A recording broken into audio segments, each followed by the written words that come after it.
I sent out over 1,000 cold DMs and probably over 5,000 total reach outs to different businesses, pitching my copywriting services. And here's what happened. So about 3 weeks ago, I realized that I was not tracking my reach outs, and that was stupid, and I should have.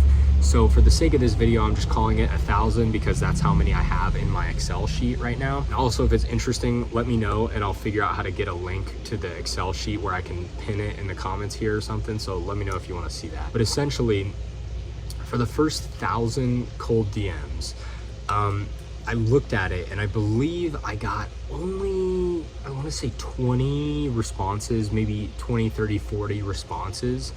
And I only got, I think, 1 client.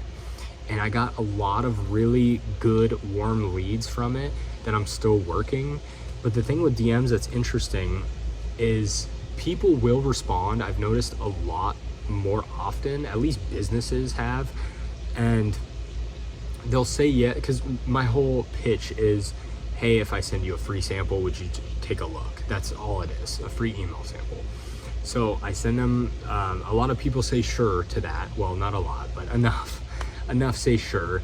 And then the problem is I'll send it and a lot of people won't even read it. It won't even show that they've read it. And then the people that read it sometimes also don't say anything. So I follow up day after day after day after day. And a lot of the time it works and I maybe get one more response and they'll be like, hey, that's really good. But then they still don't really convert. So I need to figure that out. That's something that is a skill issue for me. But so that's what's happened on that end. And I think I've closed 1 client, but there are so many that are right there that have agreed, but we just haven't gotten to the call to actually discuss all the details. But I probably have 5 to 10 that are in that kind of stage right now. So overall, for 1,000 DMs, if you can do 100 a day for 10 days or 50 a day, I keep getting banned from DMing after a while. So don't do it on your personal Instagram like me. I'm an idiot. So I basically ruined my entire personal Instagram, but I don't care anyway. I don't use it. But yeah, so that was something that was a hard lesson to learn, which brings me to my email experience, which, oh, I'm so mad about this. I'm an idiot. So I bought a domain for it, which was, I had a website. I bought a Google Workspace domain thing. If you can't tell, I have no idea what I'm doing, by the way. This is like my first time ever doing any of this. So I started with emails because I'm pitching email copywriting. So it only made sense, right? So I do that. And I'm sending out, I'm testing different messages to people. And I did get 1 client from it pretty quickly. Within probably a month of doing it, I got a client, which was surprising, but cool. And then, I got some responses here and there, but really horrible response. Like out of between 3,000 and 5,000 I sent out, I probably got like 5 responses, like really, really low responses. But it made a lot more sense when I realized I was going to spam after I don't even know how long I've been going to spam, but I didn't even think about it until I sent an email to my personal email and it went to spam. And I was like, dude, how much time did I just waste sending emails?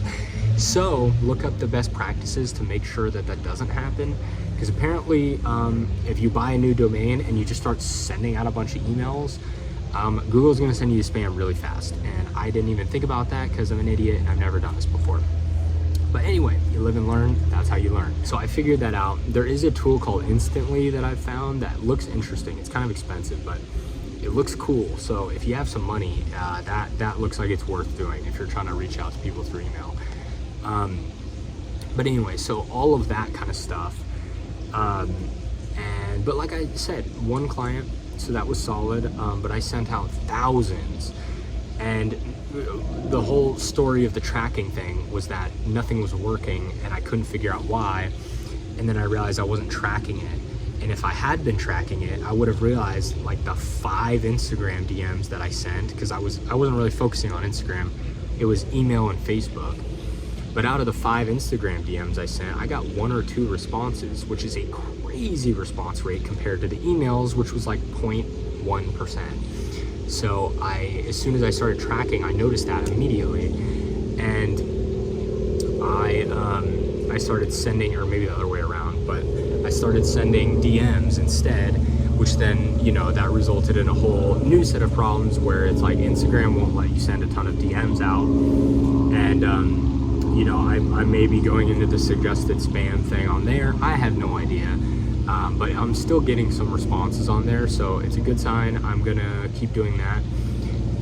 I did Instagram. Facebook DMs you, they ban you after like 10 messages. So Facebook, I don't even know if it's worth it. I've gotten a couple decent responses on there. And what I did a lot on Facebook specifically, because there's a ton of scammers and cold pitch people out there. So to set myself apart, I was sending voice messages to people just to kind of be more human and not be so, like, you know, it's kind of hard to send a cold DM without just feeling like you kind of just look like a scammer, honestly, no matter how you do it. And I've tried all these different ways and I kind of have it down now, but I sent a lot of voice messages and those seem to get a lot better of a response, because even if people said no, they were kind of polite about it because you showed that you're a human. So that I do think is probably worth doing.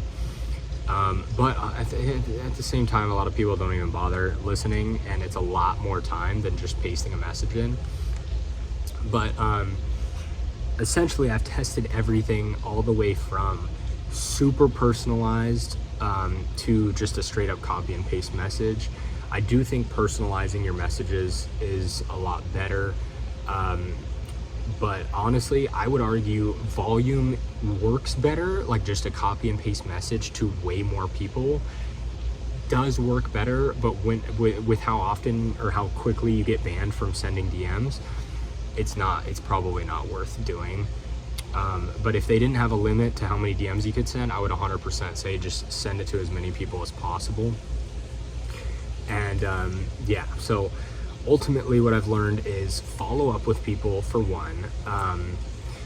You know, the volume does work, but a little more risky because you'll get banned from sending stuff. And then I don't really know. I would say get people to the phone as quickly as possible, because the longer you stay in the messages, the more likely it seems that people will just ghost you. Because I wanted to kind of warm people up and just like ask questions and, you know, kind of sales process sort of vibe. And you kind of just get ghosted if you go more than like 3 responses in a row without getting them away and onto the phone or onto email or something. So yeah, I don't know. And I don't know if that's just somebody kind of entertaining it, but when you try to close them, they're like, oh wait, this is real now. I don't know what I'm doing, but essentially that's been the result. The total of everything, I have 4 clients now that are paying monthly, 2 of which are commission, but so only kind of 2 real clients, if you want to call it that. But one of the clients is a big one, so that is a win. And yeah, and that's after, you know, 3 months of starting, so really not horrible. It could probably replace my jobs income pretty soon. But all of that is kind of what I've learned. If you want me to make a video going over my sheet that I tracked all the DMs, let me know. And I'm also sure there's a way more efficient way to do it than what I did, because I manually was putting everything in as I would go. And obviously I got really good at hotkeys and everything, so I was really fast and still am really fast at it. But it's, I don't know, I don't think it's the most optimal way to do it. But anyway, I want to do everything manually so I didn't get banned. Like if I tried to attach a platform to Instagram that would send DMs for me, I figured that was an immediate, like, you know, you'd probably get suspended off the platform if you were doing that. Just my guess, I really have no idea. But anyway, based on me sending like 20 DMs and then Instagram not letting me do it anymore for like 24 hours, I'm guessing they're probably pretty strict on it, which obviously makes sense. But anyway, so that's kind of what happened so far. I'd say it's worth doing. I didn't really expect it to be, but since I have no money for ads, the best thing I can do is reach out to people who might want my, you know, my service and just see if they're interested at all. I try to do it in a way of like, can I just send you a sample? Like, or I say like, if I could send you a sample, would you take a look? So it's just kind of like getting them just curious enough to agree, as opposed to trying to be annoying and being like, hey, buy my stuff, or hey, here's a link, or whatever. I'm just like, hey, if I sent you this, would you take a look? So I feel like that is an easy way to kind of get your foot in the door initially, just because it's not super invasive. It's just enough to where they're like, all right, fine, I'll take a look, you know, kind of like that vibe. And it has not pissed people off, which is something I really try to do, because I don't want to piss people off. I don't want to be annoying. All of that to say, I think it's worth it if you can't afford to advertise. And if you can, then, you know, probably do that instead, but whatever. Just find people that actually would have a need for your thing, hit them up, and just see if they're interested. But yeah, obviously that's what I learned, and hopefully it's useful.